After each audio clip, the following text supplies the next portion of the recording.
우리가 지난주에 한 대로 한 주도 주님 말씀을 사모하고 기대하고 갈망하는 마음으로 이 자리에 왔습니다. 우리에게 주신 말씀을 기쁨으로 받겠습니다라는 그런 마음으로 또 환호하면서 주님 말씀을 정말 그런 목소리로 또 박수로 환호로 나가길 원합니다. 하나님께서 오늘 우리에게 주시는 말씀은 에베소서 4장 1절부터 16절까지의 말씀입니다.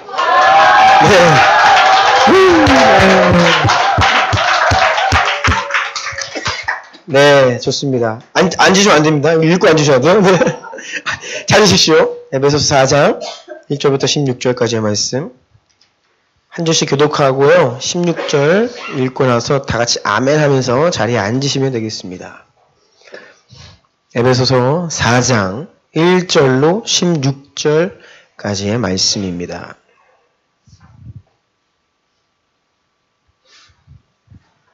제가 먼저 1절 읽습니다.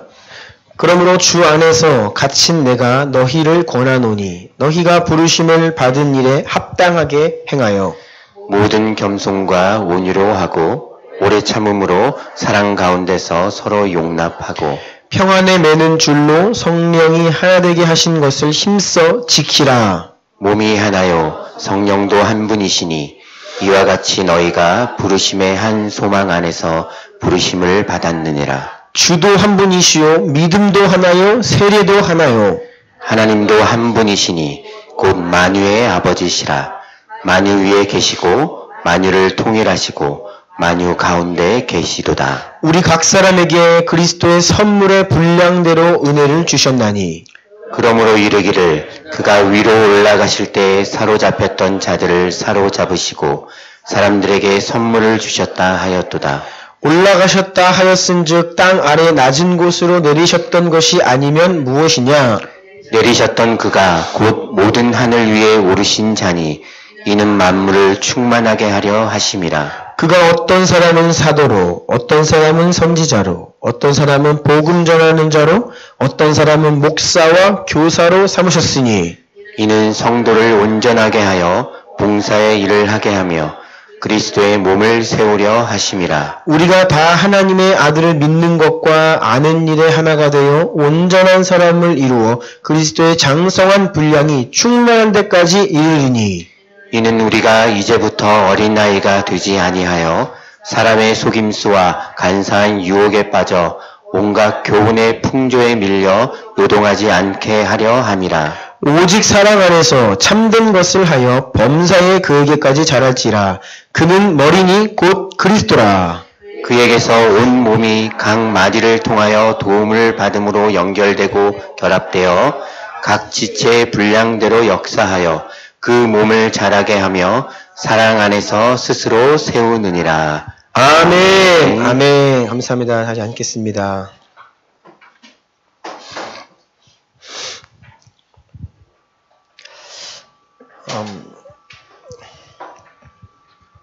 제가 기도하겠습니다. 존귀하신 주님 감사드립니다. 우리를 하나님 백성 삼아주시고 함께 예배드리게 하시니 감사합니다. 주님께 기도드릴 수 있고 찬송드릴 수 있고 또 진리 생명을 그 말씀을 들을 수 있는 것이 얼마나 큰 은혜인지 모릅니다. 주여 감사합니다. 우리의 마음을 새롭게 하사 또 감사, 새로운 감사, 또 새로운 은혜, 새로운 충만을 경험하는 이 시간 되게 하여 주옵소서. 주님이 말씀하시면 죽은 나사가 일어납니다. 바다가 잔잔하게 됩니다. 오늘 우리에게 말씀하사 죽은 우리의 영혼 살아나게 하시고 우리의 영안이 열리게 하여 주시옵시며 하늘에 속한 기이한 것들 비밀을 보게 하여 주시옵소서. 성령님 홀로 말씀 중에 역사하시고 주의 보혈로 우리를 덮으사 흑암의 역사는 예수 그리스도 이름 앞에 다 끊기고 무너지게 하옵소서. 예수 그리스도의 존귀하신 이름으로 기도드리옵나이다. 아멘. 이번 주에 구정 있죠. 네, 음력설입니다. 우리가 새해를 2번이나 맞이할 수 있으니까 감사하죠. 네, 그래서 1월 1일 날 맞이하면서 여러분의 그 새로워진 마음들이나 결단들이 조금 이렇게 무너진 부분이 있다면 다시 부정, 음력설을 맞이하여서 마음을 새롭게 하시는 은혜를 하나님께 허락해 주시기를 바랍니다. 우리 주변에 있는 분들과 이렇게 인사합시다. 새해 복 많이 누르십시오. 새해 복 많이 주십시오.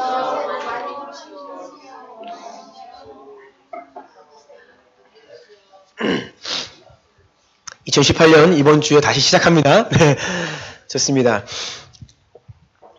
지난 1월 말에 우리 교회 오셔서 말씀 전해주신 우리 박태영 선교사님, 그때 비자를 위해서 기도 부탁했는데요.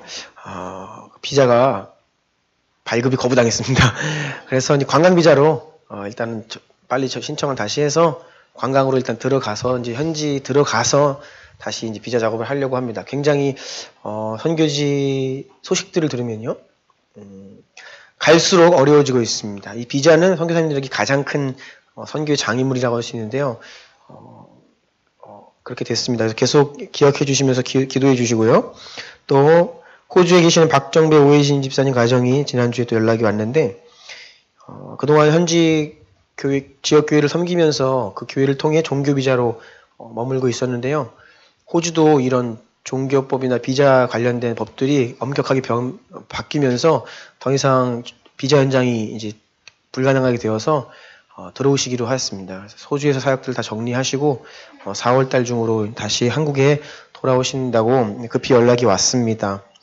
이재현 회장님도 원래 이번 주에 중국 상해에서 부흥회가 잡혀 있었는데 중국 상황이 지금 안 좋아서 다 취소가 됐어요.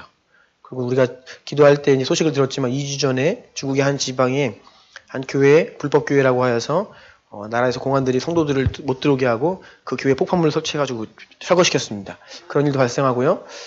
그래서 삼자교회라고 해서 중국 공산당에 이렇게 허가를 직접 받은, 그래서 중국 당국으로부터 관리를 받는 교회 이외에는 이제 허가하지 않겠다라고 하는 것이 중국의 입장입니다. 그래서 시진핑이 굉장히 강력하게 지금 드라이브를 걸고 있고요. 앞으로 중국 안에서의 선교가 많이 위축될 것으로 보이는데요. 그래서 아마 이 올해에 우리가 예상하기를 많은 수의 선교사님들이 중국에서부터 이제 추방당하실 것이다 라고 이제 예상을 하고 있습니다. 우리의 선교가 더 힘들어지고 있는 것은 사실이지만 성령님은 언제나 역사 가운데 핍박이 있고 사탄이 우리의 길을 가로막을 때 성령님은 더 놀라운 방법으로 역사하셔서 결코 이 복음, 이 선교의 역사는 끊인 적이 없죠. 그래서 하나님께서 더 강력히 일하실 기회다라는 생각으로 우리가 더 기도와 선교에 힘썼으면 좋겠습니다. 또 우리 전박 선교사님이 지난 금요일 날 밤에 연락이 왔습니다. 태국에 들어가서 3개월은, 한국인은 3개월은 관광 비자로 해서 그냥 3개월은 지낼 수 있고, 그래서 빨리 이 거주증, 비자죠, 받아야 되는데, 이 거주증이 인터넷으로 신청을 하게 돼 있어요.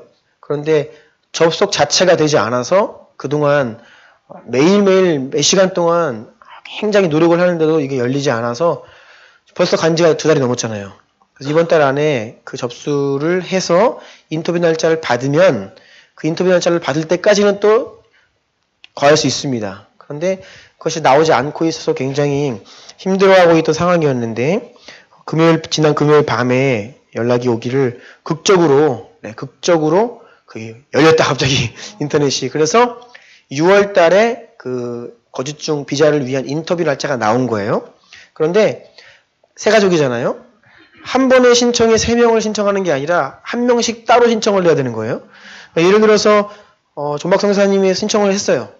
근데 마지막에 서로가 신청이 안 되면 서로 한 명 때문에 다시 해외에 나가서 재입국을 해야 되는 그런 상황이고요. 자꾸 그렇게 거주증 없이 해외에 나갔다 들어오는 것을 반복하면 이제 이력이 남잖아요. 그러면 또 의심을 받게 되고 여러 가지 시작부터 안 좋을 수 있습니다. 이제 그런데 금요일 날 밤에 연락이 오기를 아주 극적으로 세 가족이 다 같은 날 6월달 그 인터뷰 날짜가 나왔다는 거예요. 그래서 너무 즐겁고 감사한 마음에 기쁜 마음에 저에게 연락이 왔어요. 그래서 우리가 계속 기도하고 있었다. 그리고 또 방금 전에 우리가 금요 기도회 부흥회 때도 기도했습니다 했더니 혹시 몇 시에 기도했니 정확히. 그래서 우리가 지난 금요일 한 10시 10분 15분쯤 끝났거든요. 마지막 기도 타임이 존박 선교사님 가정을 위해 기도한 타이밍이었어요. 그래서 제가 한 10시쯤이었으니까 그때 11시에 연락이 와서 정확히 1시간 전이었다 했더니 자기는 소름이 돋는데요. 1시간 전에 열렸대요, 그게. 정확히. 그래서, 현교 현장에서 느끼고 있는 체감하고 있는 것은 이 성도들의 기도가 광 케이블보다 빠르게 온다. 그래서 실시간으로 응답되는 것을 느껴서 너무 감사하고 자기는 소름이 돋는다고. 그러니까 왜냐하면 2달 동안 매일매일 하는데 안 열리다가 갑자기 그 순간에 3명이 확 열린 거예요. 그러니까 기적이죠. 그런 소식을 알려왔습니다. 너무나 하나님께 감사드리고, 또 그 소식을 들으니까 우리가 얼마나 기도에 부담을 가져야 되는가. 우리가 기도하면 현장에서는요, 실시간으로 하나님 역사하시는 것을 보게 하시니 또 감사드립니다. 그래서 여러분 계속 기억해 주시고 기도를 부탁드립니다. 또 감사한 것은 지난 첫 달, 한 달 동안 제가 후원 계좌를 좀 관리하잖아요. 그래서 한 달 동안은 박성도사님 가정은 누가 얼마나 후원하는지 몰라요. 제가 한 달에 한 번 그걸 정리해서 송금해 드리면서 그 내역을 보내드리는데 지난 1월 달 그 후원금을 받고 나서 굉장히 놀랐습니다. 저도 놀랐고, 그래서 많은 교회와 또 성도분들이 교회 외부에서 많은 손길들로 함께 동참하고 계셔서 참 너무나 감사했습니다. 하나님께서 하고 계신 일들 기대가 되고 이제 언어학원을 정식으로 등록하고 공부를 하고 있으니까요. 공부 잘할 수 있도록 너무 힘들다 그래요. 과제가 많아서. 그래서 너무 힘들다고 하니까 재미있게 잘 공부해서 보통 선교사님들이 현장에 가서 1년에서 2년 동안 배우는 언어가 평생 갑니다. 1, 2년 내에 큰 발전을 못 이루면 그 수준에서 앞으로 사역을 해야 되는데 언어에 따라서 사역의 깊이가 달라지죠. 그래서 굉장히 중요한 1, 2년입니다. 여러분 계속 기도해 주시고 재미있게 현지인들과 깊은 관계 속에서 언어를 잘 배울 수 있도록 기도해 주시기를 부탁드립니다. 오늘 더 서번트 4번째 시간입니다. 다 같이 제목 읽겠습니다. 시작. 그 무엇도 흔들 수 없는 교회의 절대 가치. 지난주에 우리는 모든 일을 주께 하듯 하기 위해 가장 먼저 해야 할 일이라는 제목으로 말씀을 나누었습니다. 순서가 있다는 거죠. 모든 일을 어떻게 하냐? 주님께 하듯 한다. 그래서 먼저 주님께 어떻게 하냐? 이게 중요하다 했습니다. 이것이 가장 중요하고 이것을 기준점 삼아 이제 세상의 모든 일들을 해야 한다는 것이죠. 그런데 주님은 부활의 몸을 입고 하나님 보좌 우편에 앉아 계시기 때문에 우리가 주님께 하는 것이 무엇이냐 했을 때 우리 주님은 이 땅 위에 있는 교회를 자신과 동일시하신다 했습니다. 그래서 오늘날 우리가 속해 있는 섬긴 이 주나임 교회라고 하는 이 몸된 교회를 향한 우리의 태도와 행동과 말, 모든 섬김이 예수님을 향한 것이다. 그래서 교회 안에서 1차적으로 주님께 하는 것을 우리가 온전히 해야 그것을 가지고 모든 일을 온전히 할 수 있다라는 말씀으로 살펴보았고요. 오늘은 주님께서 자기 자신과 동일시 여기시는 바로 그 교회, 이 땅에 있는 교회, 그리스도의 몸인 교회에 대해서 하나님 말씀을 통해 좀 더 면밀히 살펴보기를 원합니다. 교회를 향한 많은 질문들이 있습니다. 교회란 무엇인가? 또 교회의 존재의 이유와 목적은 무엇인가? 또 이 세상에서 교회는 어떤 형태를 가져야 하고 어떤 조직을 가져야 되는가? 이 질문에 대한 대답에 따라 많은 교파들이 나누어져 있죠. 또 교회의 주인은 누구고 역할은 무엇인가? 특별히 요즘은 교회와 국가와의 관계, 건강하고 성경적인 교회와 국가의 관계, 교회가 국가를 어떻게 대해야 하는지가 굉장히 또 중요한 질문입니다. 남북 간의 관계, 또 올림픽이 있죠. 여러 가지 또 국가적으로, 제도적으로 정책과 헌법으로 우리를 이렇게 압박해오는 상황 속에서 우리는 어떠한 태도를 취해야 하는가, 그런 질문을 할 수 있죠.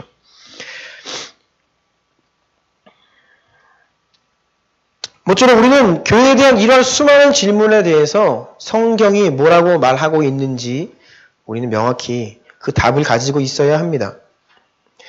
그런데 이 말은 단순히 우리가 교회에 대해서 조금 알아야 한다라는 차원이 아니에요.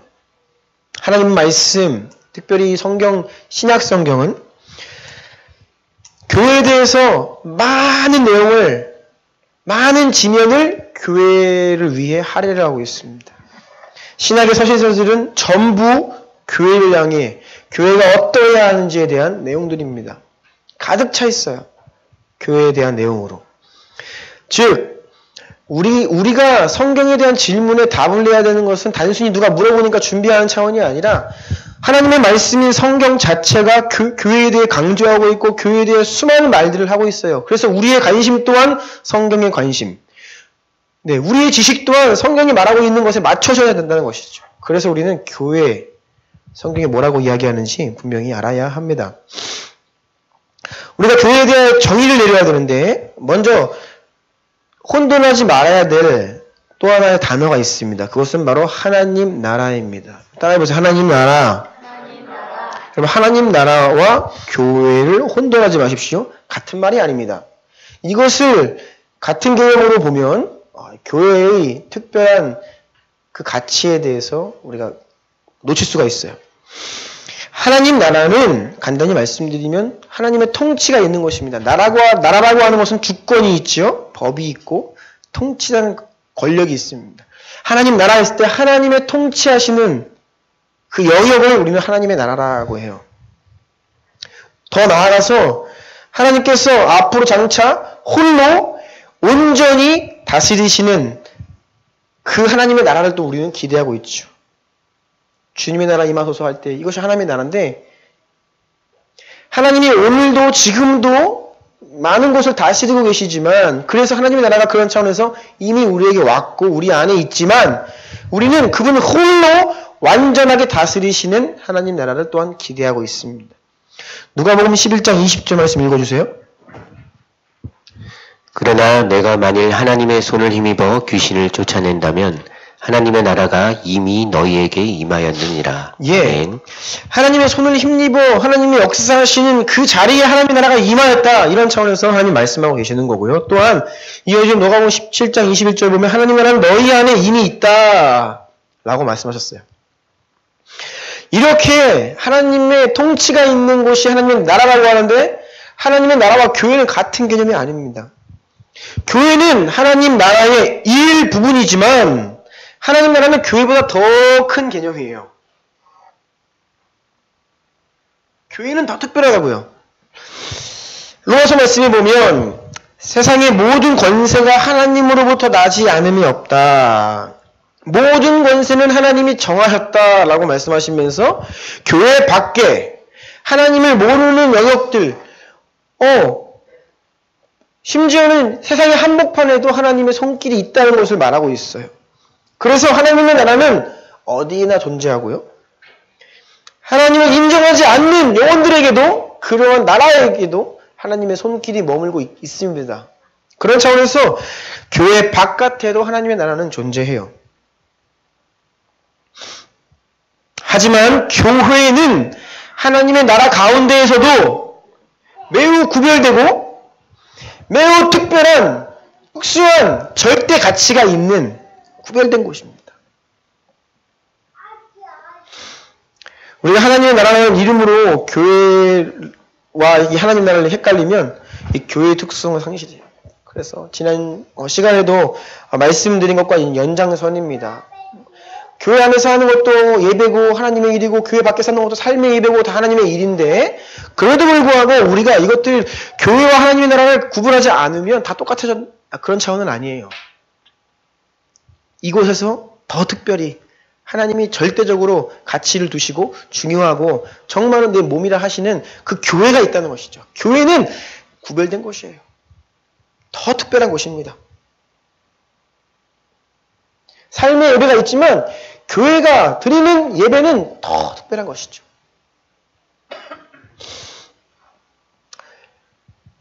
이 교회라고 하는 단어를 성경에서 좀 더 면밀히 살펴보기를 원하는데요.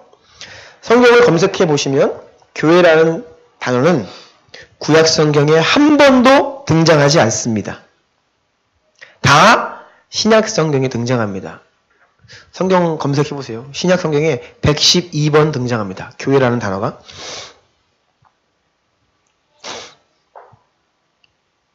우리나라 성경에 교회라고 번역된 단어는 원래 신약 성경 헬라어 원어를 보면 에클레시아라고 하는 단어가 번역된 겁니다. 에클레시아라는 단어는 원래 의미는 불러냄을 받은 사람들이라는 의미예요. 이 의미가 원래는 교회만을 나타내는 고유명사가 아닙니다. 당시 쓰이던 그냥 일반 명사입니다. 그 사람들이 모여있으면 그것이 에클레시아예요.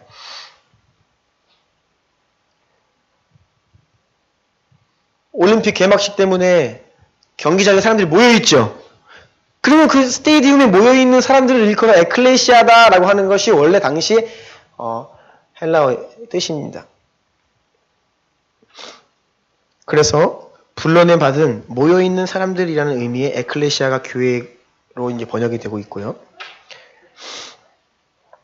특별히 이 영어 교회는 church입니다. church는 헬라어 퀴리오스에서 유래한 단어인데 이 단어는 주님이란 뜻이에요. 주여, 주님. 그 퀴리오스에서 church라는 단어가 나왔습니다.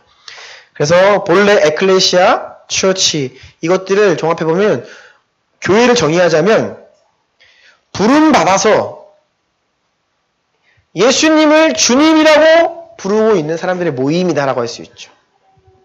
부름을 받아 주님께 속한 예수님을 주인이라고 부르고 있는 사람들의 모임을 우리는 교회라고 정의를 할 수 있습니다.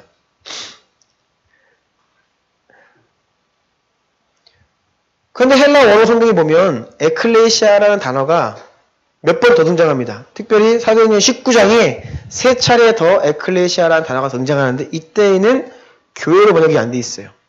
그 본문의 배경을 설명해 드리자면 바울이 에베소라는 지역에 가서 복음을 전하니까 사람들이 복음을 듣고 많이 돌아오죠. 그러자 그 에베소 지역에 살던 데메드리오라고 하는 아르테미스 신상을 만들던 우상을 조각해서 만들던 사람이 매출이 줄고 돈벌이가 없어지는 것을 보면서 자기와 같은 업계에 종사하고 있는 사람들과 힘을 합하여서 사람들에게 충동지어서 많은 사람들이 그 에베소 경기장에 모여서 아르테미스의 이름을 외치면서 바울을 잡아 죽이자고 막 그들이 폭동을 일으켜요. 그때 그 무리 할 때 에클레시아예요. 똑같은 단어입니다. 여기서는 원래 에클레시아의 일반적인 의미로 쓰이고 있죠. 그래서 그 사도행전 19장에는 에클레시아가 3번 등장하지만 거기는 다 민회, 그 무리, 모임 무리 이렇게 번역이 되고 있습니다. 그런데 원래 있던 이 에클레시아라고 한 단어가 지금의 교회로 사도들이 차용해서 쓰게 된 것이죠. 그러면 구약 성경에는 교회라고 하는 단어가 등장하지 않는데 그러면 교회는 신약 성경에만 등장하는 예수님 이후에 생겨난 것이냐 구약에는 교회가 없었냐 라고 할 때 그렇지가 않습니다. 우리가 잘 알다시피 신약 성경은 헬라어로 쓰였죠. 예수님이 승천하신 이후에 쓰여졌습니다. 구약 성경은 예수님이 오시기 400년 전에 말라기서가 예수님 오시기 초림 400년 전에 쓰여졌어요. 구약 성경은 히브리어로 기록되어 있죠. 그런데 예수님이 오시기 전 300년 전, 기원전 300년경에 이미 히브리어로 기록된 구약 성경이 헬라어로 번역이 되어 있습니다. 이것이 70인역, 셉투아진트역, 셉투아진트는 라틴어로 70이란 뜻이에요. 72명의 언어학자들이 구약의 성경을 헬라어로 번역했습니다. 그래서 70인역이에요.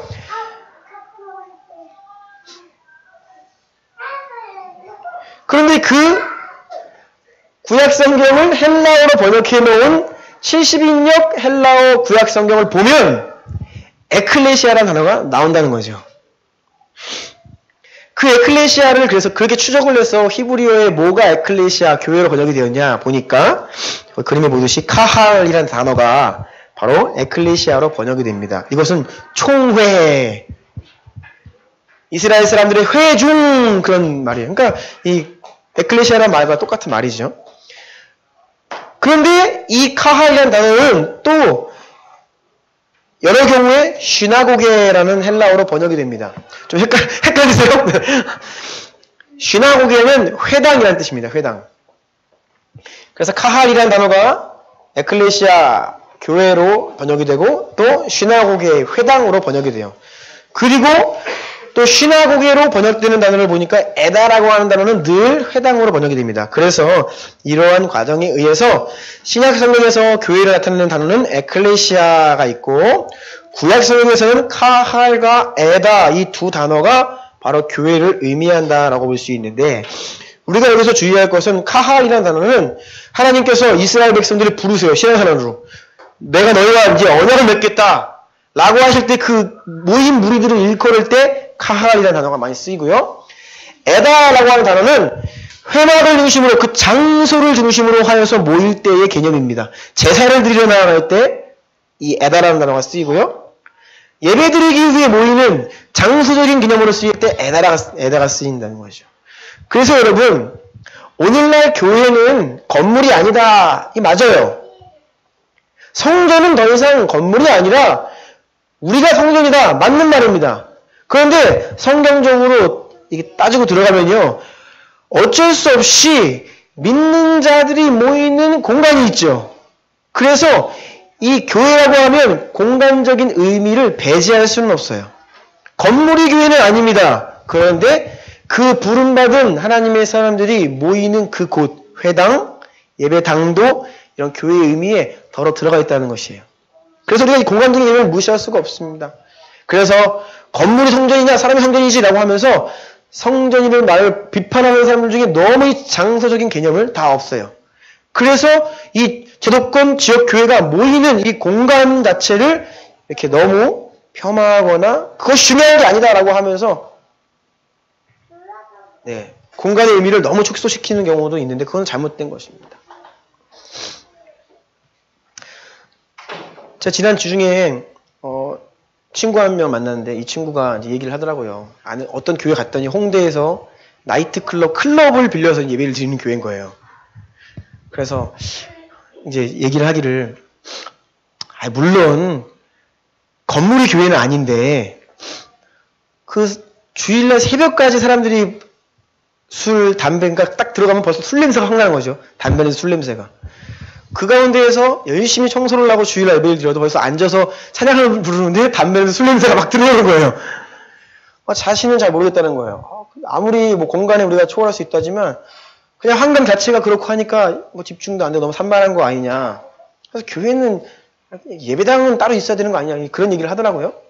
그래서 우리가 교회는 건물이 아니지만 모인 사람들의 모임이 있기 때문에 이 건물 공간적인 개념에서 자유로울 수는 없다라는 것을 인식을 해서 너무 한쪽에 치우치면 안 되겠습니다.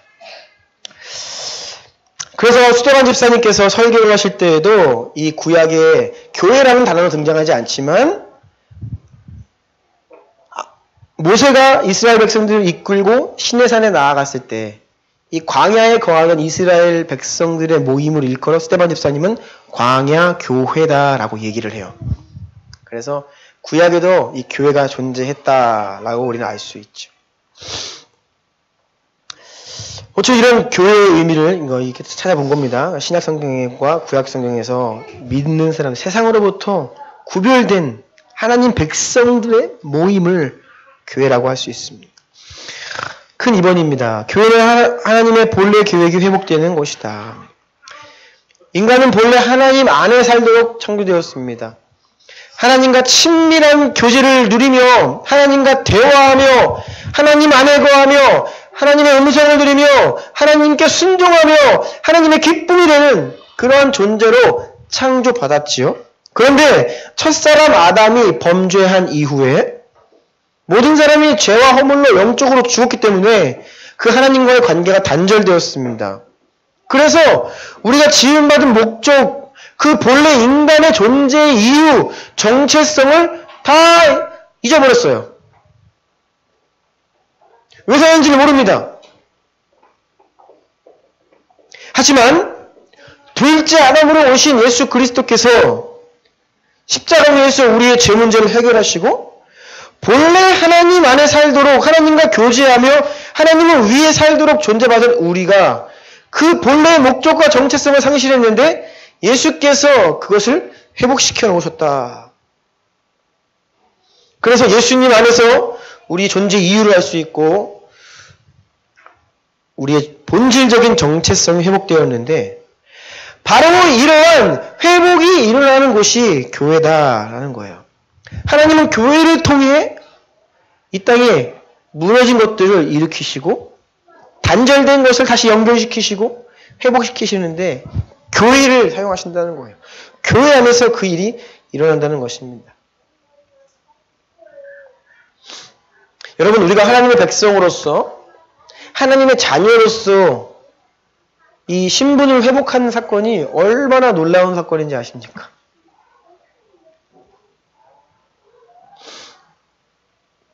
하나님은 바로 이 놀라운 역사를 교회를 통해 교회 안에 교회를 사용하셔서 이 일을 이루시기로 작정하셨어요. 그래서 우리가 교회가 세상의 희망이다 라는 말을 합니다. 교회가 세상의 소망입니다 라는 말도 해요.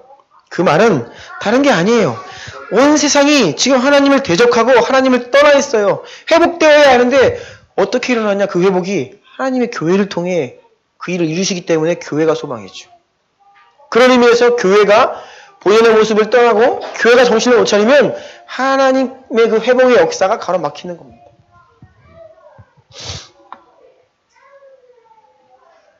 다음 페이지 갈게요. 큰 3번입니다. 제목 같이 읽겠습니다. 시작. 그리스도의 신실한 일꾼은 교회 안에서 길러진다. 존 칼빈이 이렇게 이야기했습니다. 하나님 자신이 아버지가 되시는 어떤 사람에게든 진실로 교회는 어머니가 될지니라. 하나님 아버지라고 한다면 그 사람에게 교회는 어머니다.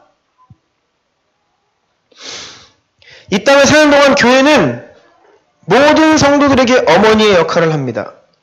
교회가 성도를 잉태합니다. 우리가 구원, 회심 사건을 born again, 다시 태어난다. 태어나는 탄생이에요. 탄생이 있기 전에 잉태가 있죠. 그래서 우리는 태신자라는 말을 쓰는 거예요. 교회가 영혼을 마음에 품고 잉태하여 기도하고 돌보고 잘 아껴야 비로소 때가 차면 그 아이가 태어나며 구원을 받는 거죠. 그래서 교회가 성도를 잉태하는 겁니다. 교회를 통해 성도가 태어나요.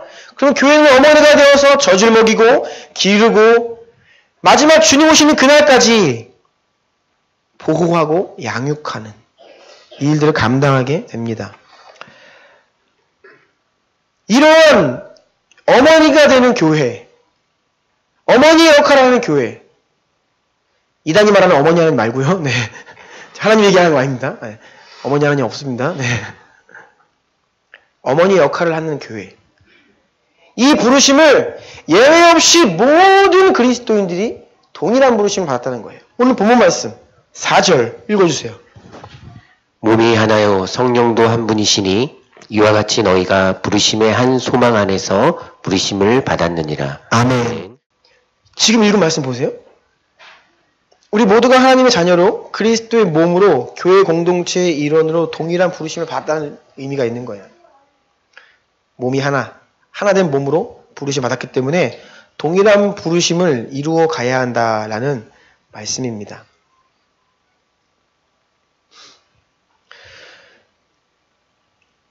그래서 한 영혼이 태어날 때까지 교회의 기도가 필요하고요. 교회의 전도가 필요하죠.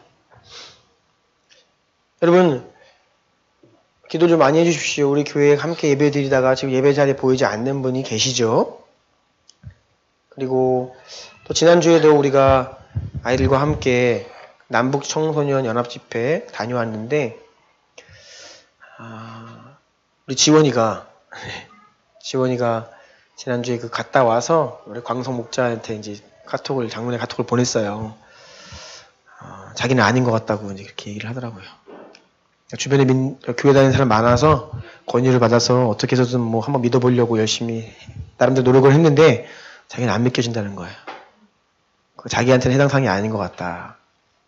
그래서 지난주에도 이렇게 오랜 시간 가서 예배 드리고 왔잖아요. 예배 드리는 거 너무 지겹고 말씀 듣는 거 고통이고 찬양 부르는 거 자기 너무 힘들다. 그래서 그런 문자를 보내왔어요. 그래서 제 마음이 참 안타깝더라고요. 그래서 여러분 기도가 필요하죠. 우리가 그런 영혼들을 마음에 품고 출생할 때까지 그들이 하나님의 자녀로 태어날 때까지 부단히 기도해야 됩니다. 하나님이 그 마음을 바꿔주시지 않는 이상 방법이 없어요. 꼭 기도해 주십시오. 그렇게 해서 예수님을 믿게 되어 새롭게 태어난 영혼은 계속해서 교회의 양육과 보호와 돌봄을 받아야 한다는 것입니다. 그래야만 그리스도의 장성한 분량에 이르러서 신실한 일꾼 되어 교회를 섬길 수 있어요. 봉사일을 할 수 있습니다. 오늘 본문 에베소 4장 7절로 15절 다 같이 다시 읽어볼까요? 시작! 우리 각 사람에게 그리스도의 선물의 분량대로 은혜를 주셨나니 그가 어떤 사람은 사도로 어떤 사람은 선지자로 어떤 사람은 복음 전하는 자로 어떤 사람은 목사와 교사로 삼으셨으니 이는 성도를 온전하게 하여 봉사의 일을 하게 하며 그리스도의 몸을 세우려 하심이라. 우리가 다 하나님의 아들을 믿는 것과 아는 일에 하나가 되어 온전한 사람을 이루어 그리스도의 장성한 분량이 충만한 데까지 이르리니 오직 사랑 안에서 참된 것을 하여 범사에 그에게까지 자랄지라. 그는 머리니 곧 그리스도라. 아멘. 교회 안에 권위를 주시고 직분을 주시고 리더십을 주시고 은사들을 허락하신 이유가 무엇이냐? 그것은 성도를 부름받은 하나님의 자녀들을 온전하게 무장시켜 그들이 자라나게 하여서 일꾼이 되게 하여서 봉사의 일을 하게 하고 섬기도록 하게 하고 교회를 세우기 위함이다. 그리하여 성도 한 사람 한 사람이 생명의 통로로 구원의 통로로 축복의 통로로 교회에 쓰임받을 수 있도록 자라가도록 일꾼 만들기 위해 교회의 직분과 권위를 주셨다는 거예요. 일꾼은 여러분 교회 안에서 태어납니다. 교회 안에서 자라갈 수 있어요. 일꾼은 교회 안에서 만들어집니다. 반대로 교회를 떠나 있거나 교회 안에서 온전치 못하면요 성장할 수가 없어요. 자랄 수가 없습니다. 오른쪽 이 그림을 좀 보시면 우리 삶의 모든 영역들이 있습니다. 뭐 일터, 학교, 여러 우리 삶의 생활들이 있습니다. 우리는 가족이라는 구성원이죠. 그래서 가족은 우리 어떤 영역보다 더 큰 의미가 있고 영향을 위치를 차지하고 있어요. 내가 가족 안에 있고 이 모든 것들이 우리의 모든 삶의 현장에 영향을 줍니다. 그런데 바로 그 나 자신이 교회 안에 몸으로 들어와 있어요. 내가 곧 교회죠. 그래서 여러분 이 교회 내 인생은 떼야 뗄 수 없는 밀접한 관계가 있습니다. 지난주에 말씀드린 대로 나의 신앙이 믿음이 나를 소개하는 종교란을 채우는 것이라면 그것은 종교죠. 정말로. 그것은 하나님께서 말씀하시는 것이 아닙니다. 우린 종교 생활을 하는 게 아니야. 종교를 믿는 게 아닙니다. 그리스도인이란 나의 전부지요. 나의 온전한 정체성입니다. 그래서 우리가 교회의 몸으로 부르심을 받았기 때문에 교회와 나와의 관계, 내가 교회 안에서 어떤 역할을 하고 있는가, 이것은 너무나 절대적으로 우리 인생 가운데 중요한 부분이에요. 교회는 따르고 내 인생은 따르다. 그러면 벌써 신앙적인 생활을 하고 있지 못하는 것이죠. 우리 학생들에게는 대학이 너무 중요하고 전공 중요하고 직장, 자녀 교육, 건강, 우리가 이런 중요하다라고 여기는 것에는 굉장히 관심을 기울이고 그것을 잘 하려고 노력합니다. 심사숙고합니다. 그런데 그 무엇보다 더 중요한 게 무엇이냐? 바로 교회. 지하철역 가다 보면 이렇게 교회 광고하는 거 보면 많이 본 문구가 뭐냐면 인생의 방향은 예수님 만나면 해결되고 신앙의 방향은 교회 만나면 해결됩니다. 그럼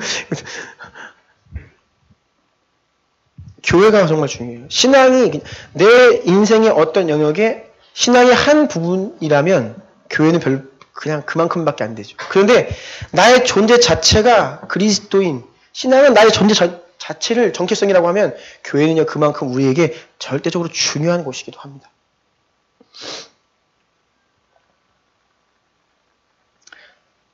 사람의 이력서를 보면 경력란이 있습니다.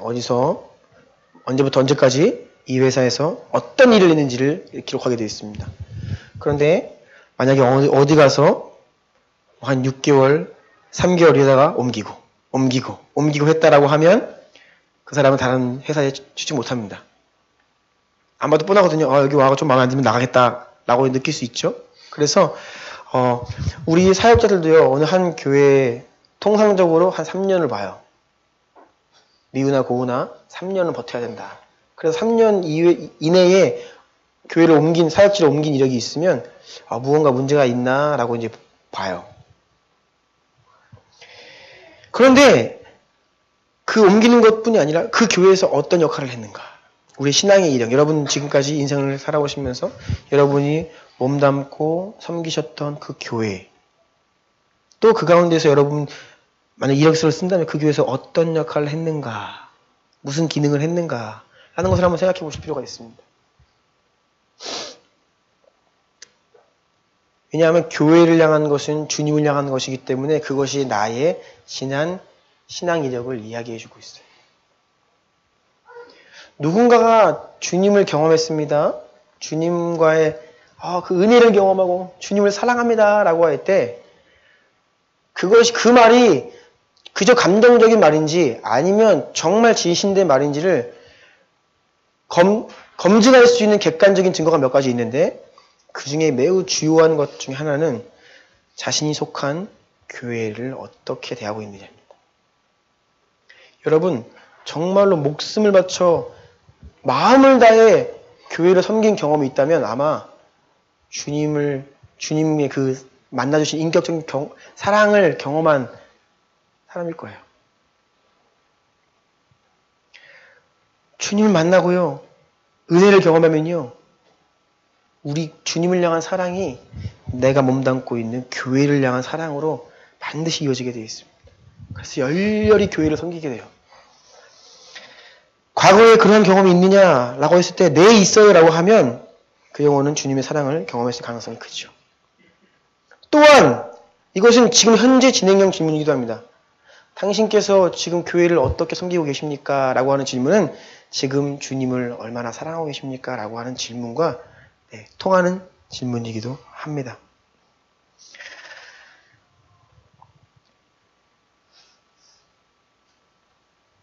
교회 안에서 일꾼이 태어나고 교회 안에서 일꾼이 길러진다. 그러면 이렇게 질문할 수 있습니다. 선교단체는 뭡니까? 선교단체에서 훈련받고 잘하는 사람도 있는데요. 광석형제, 저는 CCC에서 훈련받았습니다. 선교단체가 영어로 뭐예요? 파라처치입니다. 파라처치.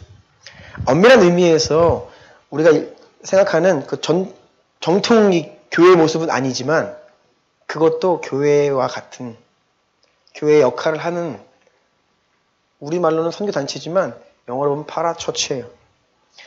본래 선교단체는 없어도 됩니다. 교회가 그 모든 것을 해야 합니다. 그런데 지역교회가 기능을 감당하지 못할 때에 기독교 역사상 이런 선교단체가 파라처치가 등장하여서 교회가 못다하는 역할, 어떤 특별한 사명과 임무를 그것을 감당하는 것으로 이 선교단체들이 생겨나죠. 그러니 이 선교단체들은요, 파라처치입니다.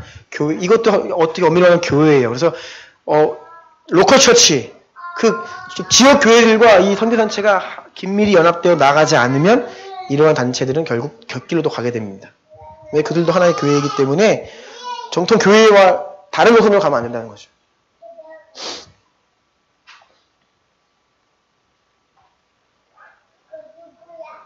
제가 하영조 목사님의 예전에 한 어떤 강의를 들은 적이 있는데 하영조 목사님 그런 말씀 하시더라고요. 한국 안에서 정말 본이 되고 생명력 있는 교회들의 특징은 무엇이냐? 로컬 처치이지만 그 안에 파라처치가 들어와 있는 교회들이라고 얘기하더라고요. 오카노 목사님 선교단체 가가지고 그 제자훈련의 그 DNA를 가지고 와서 로컬 처치에 적용하신 분이고 하영조 목사님도 선교단체에서 그것들을 가지고 와서 교회에 접목해서 선교하는 교회가 된 거고요. 뭐 홍정길 목사 이런 분들 다 단체 어떤 그런 파라처치적인 요소를 교회에 가지고 들어온 거예요. 교회는 로컬 처치는요 굉장히 정치될 수 있습니다. 그런데 이 파라처치에는 항상 그 역동적인 운동성이 있습니다. 주님의 일을 힘있게 감당하고자 하는 그런 역동성이 있어요. 그래서 교회 가운데 그 파라서치적인 요소가 있는 교회들이 생명력이 있고 부흥하고 성장하고 많은 일을 감당할 수 있다는 것이죠. 어떻게 보면 우리 교회 안에 이 에미살사도요, 다 파라서치적인 요소죠. 미전 노동자에게 선교하자는 어떤 이런 것들이 다 교회 안에 들어와 있는 파라서치적인 요소입니다. 그래서 선교단체는 교회가 아니다라고 하면 문제가 될 수 있죠. 모쪼록 지금 무슨 말씀을 드리냐면 그리스도인은 예외 없이 우리 모두는 결국 교회 안에서 양육을 받고 일꾼이 되어 간다는 것입니다. 그리고 일꾼이 되어서 먼저는 교회를 섬기는 것으로 주님께 하고 그 이후에 모든 일을 주께 하듯 하는 식으로 주님의 일꾼들로 나아갈 수 있다는 것이에요. 마지막 4번입니다. 그런데 오늘날 여러분 우리가 경계해야 할 시대적 흐름이 하나 있는데 그것은 바로 교회의 연약함을 재료로 삼아서 교회의 절대 가치를 뒤흔드는 흐름들이 있습니다. 이것을 깨어 분별하셔야 됩니다. 성경은 교회가 얼마나 영광스럽다고 이야기하는지 몰라요. 살아계신 하나님의 교회입니다. 그리스도의 몸입니다. 예수님은 교회를 내 교회다라고 하시고 음부의 권세가 너를 이기지 못할 것이다 라고 말하며 하나님이 자기 피로 사신 교회, 하나님의 그 생명값 그만한 가치가 있는 교회라고 말씀하세요. 교회를 하나님 자기 앞에 흠이 없고 거룩한 교회로 세우셨다라고 교회에 대해서 말씀하십니다. 하지만 그럼에도 불구하고 연약한 우리 성도들의 모임이잖아요. 그래서 이 지역교회는 온전할 수가 없습니다. 때로 연약해요. 불완전합니다. 또 때로는 죄에 빠지기도 해요. 이런 현실적인 미숙함 사탄이 재료로 삼아서 교회의 가치를 무너뜨리고 아니다. 교회는 그러면서 교회를 무너뜨리는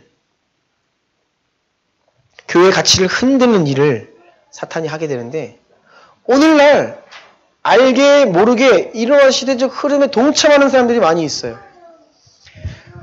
어떤 사람들은 굉장히 악의적으로 교회를 무너뜨리기 위한 목적을 가지고 이런 일들을 할 수 있습니다. 근데 그거 굉장히 소수라고 생각을 해요. 그런데 그 실체를 알지 못한 채 교회에서 확인되고 드러나는 연약함들을 가지고 교회를 무너뜨리는 일을 자기도 모르게 동참하는 거예요. 적지 않은 그리스도인들이. 교회 개혁이라는 이름 아래.